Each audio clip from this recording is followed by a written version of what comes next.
Welcome back to my channel. అందరూ ఎలా ఉన్నారు? నేనైతే చాలా బాగున్నాను. ఈరోజు అయితే నేను చాలా సింపుల్గా బ్యాచిలర్స్ కూడా చాలా ఈజీగా చేసేసుకునేలాగా చికెన్ దమ్ బిర్యానీ అయితే చూపించాలనుకుంటున్నాను. దీన్ని ప్రిపేర్ చేసేది అయితే మా తమ్ముడు, నేనైతే అస్సలు కాదండి. ఫస్ట్ అయితే చికెన్ని మొత్తం మ్యారినేట్ చేసేసుకోవాలన్నమాట. ఉప్పు, కారం, చికెన్ మసాలా, గరం మసాలా అన్నీ వేసేసుకొని చికెన్ని బాగా మ్యారినేట్ చేసి ఒక 1 అవర్ అయితే మేము డీప్ ఫ్రిడ్జ్లో పెట్టేసుకొని ఉంచుకున్నాము. ఇక్కడైతే మ్యారినేట్ చేసిన చికెన్ని ఆనియన్స్, టమాటోస్ వేగుతున్నప్పుడు అందులో అయితే ఈ మ్యారినేట్ చేసిన చికెన్ని వేసేసి ఒక 10 మినిట్స్ అయితే కుక్ చేసేసుకోవాలి. కొంచెం కూడా వేస్ట్ చేయడం ఇష్టం ఉండదు కాబట్టి మేమైతే ఇలా మొత్తం గిన్నెలో ఉన్నది కూడా ఊర్చేసి దాంట్లో అయితే వేసేస్తున్నాము. ఒక పక్క చికెన్ అయితే కుక్ అవుతుంది, మేమైతే ఇంకో సైడ్ రైస్ కూడా పెట్టేసుకున్నాము. ఎసరు మరుగుతుంది. టేస్ట్ చేస్తున్నాడు మా తమ్ముడు అయితే. సో సారీ అండి, కొన్ని బిట్స్ అయితే ఇక్కడ మిస్ అయిపోయాయి. ఎందుకంటే వీడియో తీసి కూడా 1 వీక్ అయిపోతుంది. ఎలా మిస్ అయ్యాయో తెలియదు, కానీ ఇప్పుడు వీడియో ఎడిట్ చేద్దామని చూస్తే కొన్ని క్లిప్స్ అయితే లేవండి. మేమైతే రైస్ కుక్ చేసేసుకొని ఇంకా చికెన్ కూడా 10 మినిట్స్ కుక్ చేసాము అని చెప్పాను కదా. ఇప్పుడైతే ఇలా లేయర్స్ లాగా అయితే ఫామ్ చేస్తున్నాము. ఫస్ట్ లేయర్ అయితే చికెన్ వేసాము, దాని తర్వాత రైస్ హాఫ్ బాయిల్ చేసుకున్న రైస్ని ఒక లేయర్ వేసాము. అలా మనకి ఈ చికెన్ రైస్ ఎన్ని టైమ్స్ వస్తే అన్ని లేయర్స్ అయితే వేసేసుకోవాలి. ఈ క్లిప్స్ అయితే మిస్ అయ్యాయి అని చెప్పాను కదండి, అదేం లేదు.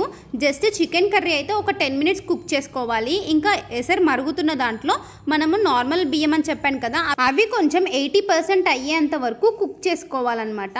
ఇలా 2 అయిపోయిన తర్వాత తీసేసుకొని మేము ఇలా లేయర్స్ అయితే వేసుకున్నాము.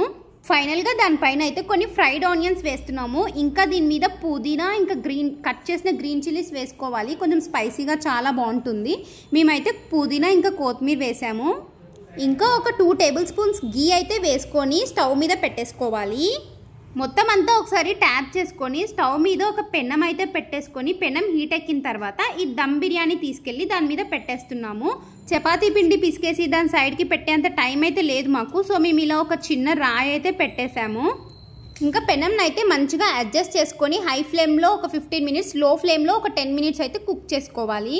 అలా చేశాక ఒక 10 మినిట్స్ అయితే వెయిట్ చేసిన తర్వాత వేడివేడిగా దమ్ బిర్యానీ అయితే రెడీ అయిపోయింది. ఏంటి దమ్ బిర్యానీ అని చెప్పాను కానీ పొడి పొడిగా లేదు అని చూస్తున్నారా? అంతేనండి, మేమిద్దరం కలిసి చేసాం కదా, ఏదో ఒకటైతే అవ్వాల్సిందే. కానీ ఇదంతా పక్కన పెడితే టేస్ట్ విషయానికి వస్తే టేస్ట్ మాత్రం చాలా అంటే చాలా బాగుందండి, నిజంగా చెప్తున్నాను. అక్కడ పీసెస్ కూడా మీరు చూస్తున్నారు కదా, చాలా సాఫ్ట్గా కుక్ అయిపోయాయి. ఈవెన్ మా బాబుకు కూడా చాలా నచ్చేసింది. మేము రైస్ తింటుంటే నాకైతే పీసెస్ కావాలి అని ఏడుస్తున్నాడు నా దగ్గరకు వచ్చి. చూసారా పీసెస్ అయితే ఎంత సాఫ్ట్గా కుక్ అయ్యాయో. ఈ వీడియోలో కుకింగ్ ప్రాసెస్ కొంచెం సరిగ్గా లేదు అని నేను అనుకుంటున్నాను. మీకు ఎవరికైనా దీని రెసిపీ డీటెయిల్స్ క్లియర్గా కావాలి అంటే కింద కామెంట్ చేసేయండి. ఈసారి మేము చికెన్ దమ్ బిర్యానీ చేసినప్పుడు చాలా క్లియర్గా వీడియో తీసి పెడతాను.